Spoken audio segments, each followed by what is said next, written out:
The third reason that people fail to sustain a new behavior, and I've been, I won't say guilty of this one because that applies some self-judgment, but I've been a heavy user of this one in the past, has been the external circumstances excuse. So what is the external circumstances excuse? Hey, how's it going? Come here. Come here. Hey. Yeah, this is my daughter, Mickey. Well, it means that something you weren't expecting happens, such as your daughter walks in partway through your film and you're saying, "This is impossible, I can't do it, I had all these great intentions but I can't follow through. Do you want to go to the bathroom?" Okay, see you later. See, external circumstances, things that you're not expecting, are going to happen, right? They're going to happen. And when they happen, how do you respond? Do you respond with resilience? Do you keep on going? Do you pivot? Or do you allow them to floor you and be an excuse for you giving up? Now, I always used to choose the second path. Bye-bye. See you later. And a classic example, in fact, involved children. It was when 2003, and I've been doing this breathing practice consistently for a good 3-4 months, maybe even more, and I was feeling good about it. And then I went overseas, and that's when I broke the habit. And what happened? I was staying somewhere with young children around, and I was staying in the living room, and I felt a little uncomfortable getting up early and doing my breathing practice. When there were kids around, I wanted to interact with them, and I used this as a reason with my teacher. And she said, "Oh, how's everything going?" And I said, "Well, I was doing so well, and then I was just staying somewhere where I couldn't keep up the pattern."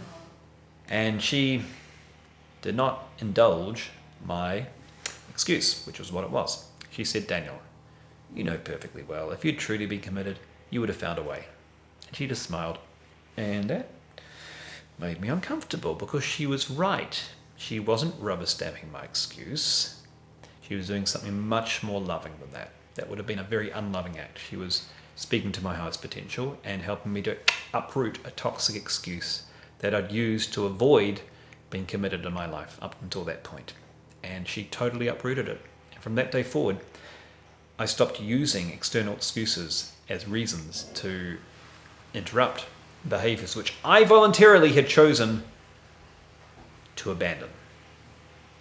So, you are more powerful than circumstances. Your decisions are way more powerful than events. Once you've committed to something, nothing can get in your way. I have done breathing techniques on airplanes and airport lounges, on beaches, in lobbies, in Muslim prayer rooms, and all sorts of different environments around the world, because I have made a decision that this is something that gives me joy, energy, focus, decision-making ability, better communication skills, and better calm state of mind. I am not missing a day for anything. Even a single oar stroke is going to mean that the next time I come around, it's going to be harder to row. I know how that goes. So, third reason that we get derailed is we allow external events to be more powerful than our internal commitment. And they aren't.